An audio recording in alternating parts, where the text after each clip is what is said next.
मित्रों, आज महाभारत के एक महान किरदार पात्र शकुनी के बारे में समझाने जा रहा हूं। यह साधारण पात्र नहीं है। यह किरदार, यह भूमिका बहुत निभाती है इस महाभारत के युद्ध के लिए।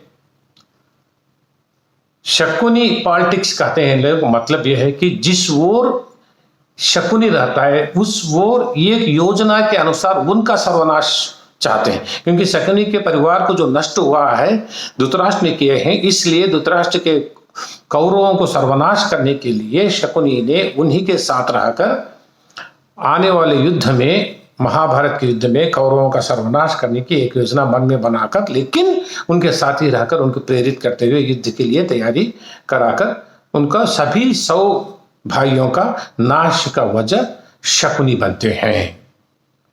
यही शकुनी का कैरेक्टर है। अब विस्तार से देखेंगे। ये कांधरा नगर के राजा सुबला के पुत्र हैं। उनके 100 पुत्र और एक बेटी जिसका नाम गांधारी है। और कांधरा नगर आज अफगानिस्तान में है। इनकी एक बहन है गांधारी छोटी। उनमें सब में शकुनी छोटा भाई है, बहुत होशियार है।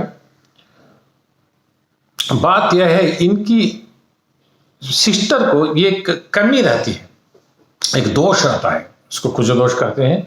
वो अगर जिसको शादी कर लेते हैं उसकी मृत्यु हो जाती है तो उसका निवारण यही है कि पहली शादी किसी जानवर से या पेड़ से करा देते हैं और उसका वध कर देते हैं ताकि वो दोष हट जाए। उसी प्रकार गोपनीयता से, कॉन्फिडेंशियल से क्या करते हैं, गांधारी का विवाह एक बकरे से करके बकरे का वध कर देते हैं। इस विषय को कहीं बाहर नहीं डालते। उसी समय धृतराष्ट्र के लिए भी लड़की ढूंढ रहे थे।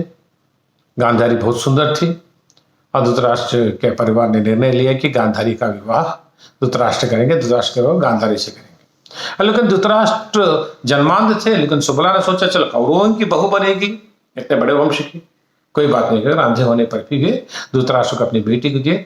जब पति अंधे हैं तो मई दुनिया क्यों देखते रहो कहकर वो सदा पट्टी बांध के रहती है। ये कहानी। तो बात यह आई, कुछ दिन बाद धृतराष्ट्र को पता चल जाता है कि इसको कुछ दोष था। पहला विवाह एक बकरे से करके उसका वध किए, वो मुझे बिना बताए शादी की। क्रोधित होकर धृतराष्ट्र ने क्या करते हैं, अपने सारे सालों को, ससुर को, सबको बंदी बनाकर अंदर एक गुफा में डाल देते हैं और हर दिन एक दाना एक एक आदमी को देते थे, क्योंकि उनको मार देना चाहते थे। तो वो बंदी बनकर सब निर्णय लिए कि हम जैसे भी मर जाएंगे, ये एक एक दाना हम सभी मिलकर एक को देंगे, वो जीवित रहेगा हमारा जो ये प्रतिकार लेने के लिए। सब निर्णय लिए कि शकुनी को जीवित रखेंगे।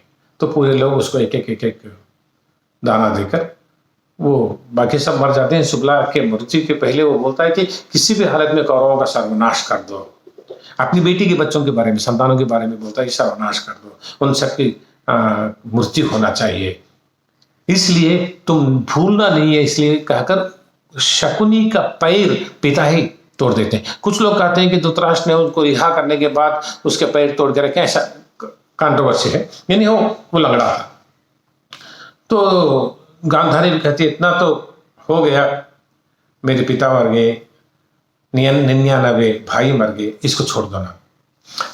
धृतराष्ट्र उसको क्षमा कर देता है, लेकिन वो बहुत विनय से एक इतना बड़ा अभिनय नाटक करते हैं कि सुयोधन के बगल में रहकर, सुयोधन की कमजोरियों को ध्यान में रखकर किसी भी प्रकार महाभारत युद्ध रचना है, इसके पीछे कंप्लीट शकुनी के हाथ था।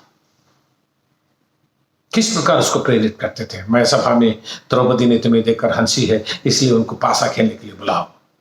क्योंकि पासा खेलने से शकुनी को ही फायदा होगा, क्योंकि शकुनी के पिता मरते मरते कहे थे मेरे हड्डियों का प्रयोग करो, मेरी हड्डियों से पासा बनाओ, जो नंबर आप सोचते हैं, जो संख्या आप सोचते हैं वही डाल सकते हो, ये इनका फायदा है। इसलिए वो अपने पास पासा रखा है।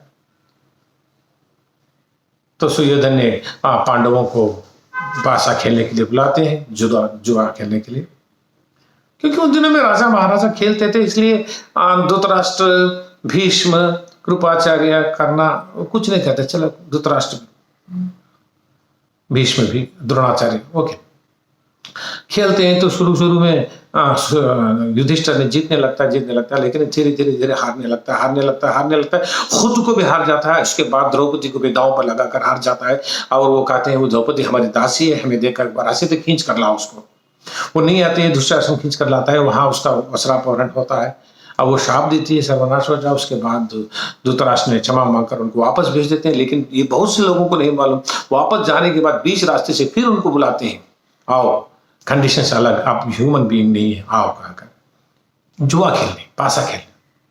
तो पांडव ने फिर आते हैं, पांडव ने फिर आकर पासा में एक ही कंडीशन, जो हारेगा वो 12 साल वनवास, 1 साल अज्ञातवास।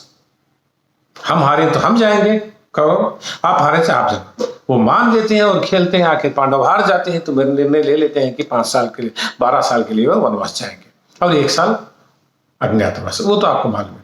उसके बाद अज्ञातवास के बाद बहुत कोशिश करते हैं कृष्णा ने शांति दूत के रूप में युद्ध को रोकने के लिए, लेकिन सुयोधन को प्रेरित करके, क्यों तुमको देना है इस राज्य, उन्हें वो राज्य मांग रहे हैं, राज्य मत दो। अरे तुम्हारे पिता राजा थे, अंधे थे, इसलिए केयर टेकर पांडु थे। तुम अंधे नहीं हो ना, राज्य का पालन कर सकते हो, तुम्हें देने की क्या जरूरत है, 5 गांव भी मत दो। तो 5 गांव मांगे थे। आखिर युद्ध के लिए तैयारी हो जाती है, युद्ध पूरा हो जाता है। दिन ब दिन भीम के हाथों में कौरवों का वध होता है। हर दिन खुश थे मन में शकुनी। आखिर जब सब लोगों की मृत्यु हो जाती है तो ये तृप्ति मिल जाती है, तो सहदेव के हाथ में शकुनी का वध हो जाता है, तो लेकिन खुशी से मर जाते हैं। इस प्रकार इस महाभारत के रचने में ईश्वर कृष्णा, ईश्वर शकुनी। शकुनी का विश्वास था कि ईश्वर कृष्णा, भगवान कृष्णा है, इसलिए हार उधर नहीं होती। किसी भी हालत में युद्ध को रचना है, कौरवों का सर्वनाश होना है। इसलिए कौरवों के साथ ही रहकर जो रचना रचे हैं, ग्रेट स्ट्रैटेजी। इस प्रकार महाभारत की अनेक कैरेक्टर्स हैं। मैं आपको और भी भविष्य में कुछ भूमिकाओं को विवरण दूंगा। आपका KP इब्राहिम खान।